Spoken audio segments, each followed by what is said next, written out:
got another fascinating battle coming up. Indeed we have. We're going down to the start now for the women's pairs, and the surprise exit from here, of course, is Rumble and Marquardt of Canada, the world champions who didn't make the final here. But in lane 1 we have China, Yaye Zhang and Yulan Gao, and in lane 2 the 2005 world champions Juliette Haig and Nicola Coles from New Zealand. In lane 3 Julia Bicik and Natalia Helak of Belarus, and the perennials in this event, but back for the first time after a 2-year absence, Georgeta Damian Andronace in the bow seat of the Romanian pair, and Viorica Suzanu in the stroke seat. We go now to Kim Crow and Sarah Cook of Australia. Relatively new, they're only 21 years old, 22 years old, I beg their pardons. And then in lane 6, Nicole Zimmermann and Elke Hippler from Germany, who have looked a little bit sharper than some of the other German crews in this event, and could well, in this championships, and could well get back on form. So we've got the plastic clogs holding them back, and you see the little mast sticking up from the number plate. That is connected to a GPS satellite, and will give the relative positions of the boats with electronic accuracy.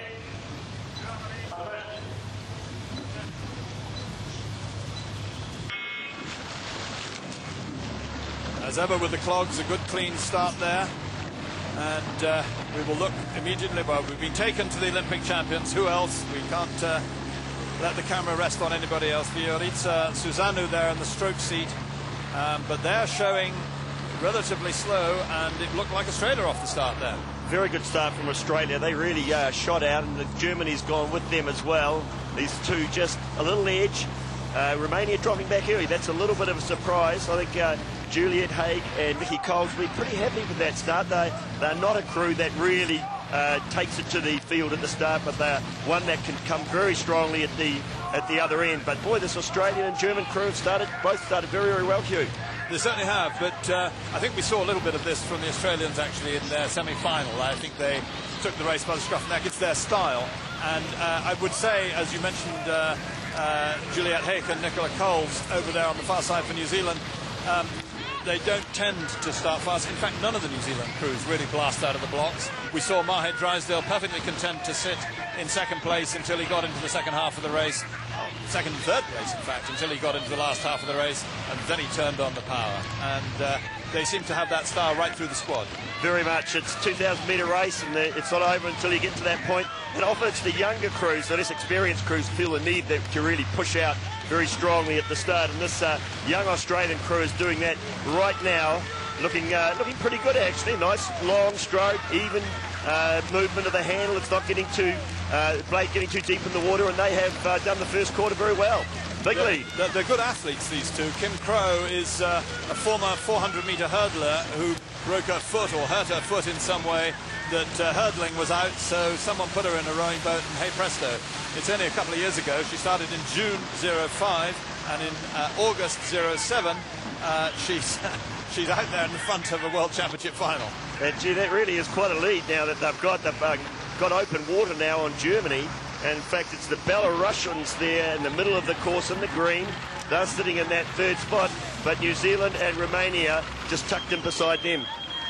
The Romanians are in the same manner as the New Zealand crews. They tend to even split down the course.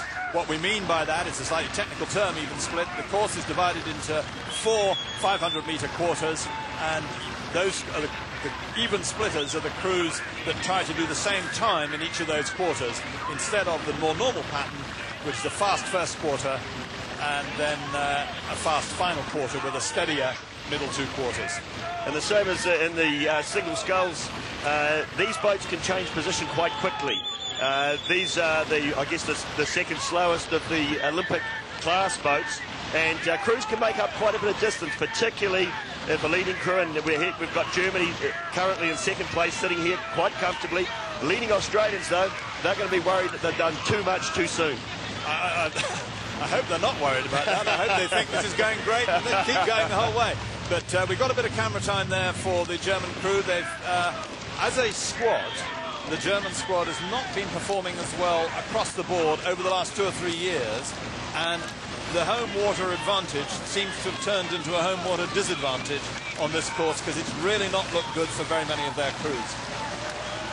And that really is a lead for Australia now, 3 seconds ahead of Germany through the halfway mark. And there's a lot of work to be done by these other crews to pick them up from here, Hugh. There certainly is. And I mean, it seems to me that the Germans actually are thinking, well, what the hell, we've got to go for a medal here. I did think they might. It should be noted that, in fact, the Germans, the Australians, the Romanians are all doubling up in their national eights as well. But the level of fitness of these athletes means that while they will be utterly exhausted on the finish line, by the time 2 minutes have gone by, they'll think, geez, I can go and do that again. Yeah, I've still got it in me. And they'll recover and get back in the eight and pull just as hard. And now we're seeing what's happening to this lead of Australia. This is the problem with starting so fast. They're now really starting to feel the lactic acid build up, and this German crew actually competed well in the World Cup regattas, and they are moving through. Nice bright stroke, slightly shorter stroke, higher rating than Australia, but they're now moving through, and they're bringing the Belarusians and Romania sitting now in fourth spot. Indeed, but New Zealand are not really functioning over there, and they've got 750, well, a little bit more than 750 to go. They've got 850 metres to get back on terms. They may be slow starters, but they've got an awful lot to do in the second half. Yeah, that does look ominous at this point of the race. I think it's now going to be between these four. Can Australia hold on? This very big, strong Belarusian crew. They've been a bit of a surprise package at these championships. Well, they have, but they've been around.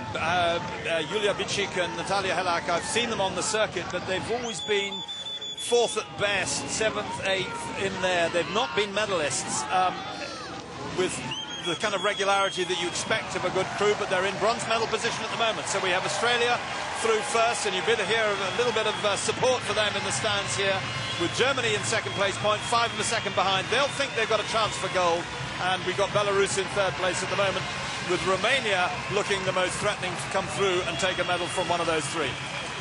Well, the Australians have held on very well, but now the pressure's really going to come on. The Germans now pushing their rating up, and they're just that, perhaps a metre behind. Belarus are at the top of the screen, really doing some good work as well, but the Olympic champions are struggling a bit. Germany coming very strongly in Australia. Germany coming in, everybody's coming in Australia. Germany, I think, are through now, and Belarus are coming close up on Australia too, but this German pair has taken advantage of this enormous amount of support that there is in the stands. They're really lifting them here, because this may be Germany's only gold medal of the day if they can take it. So they've got an awful lot at stake, but it's on the far side, Belarus, Natalia Helak and Julia Bicik, they're picking it up as well. We've got 4 boats in a row, and don't forget Romania, because they're coming up strongly. They can do this last 250 metres as fast as anyone. Well, Belarus is pushed out, but the Germans now having another go at them. It's nothing at the Australia sitting in that third spot, led all the way. It's Belarus in the blue and the green. Oh, Australia has just crabbed. Australia have crabbed. Australia are out a bit, and it's Romania. There's the relentless pressure from Romania coming through. So we've now got Belarus in front. And second gold medal for them of the day after their single sculls victory, and Germany in second place as they come up to the line, but Romania closing on Germany. It's certainly Belarus for first. Is it going to be Romania or Germany? Germany take the silver, Romania take bronze, and the poor Australians, those younger, well, who cares? They'll be back, and they'll be doing well in fourth place, and New Zealand in fifth, and in the far side, Yage Zhang and Yulan Gao from China in sixth place. But an outstanding result, and the first ever gold medal for Natalia Helak in the stroke seat and Julia Bicik of Belarus.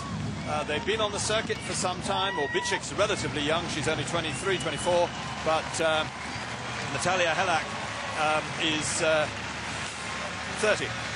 You can see the grief from the Australians' face there. What a bold race, what a really brave race they had.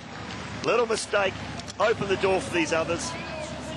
A little mistake. I think that the mistake was inevitable under the pressure that they were taking. But for a couple of 22-year-olds coming through in the background, that had Hugh in the sport. Phenomenal performance still.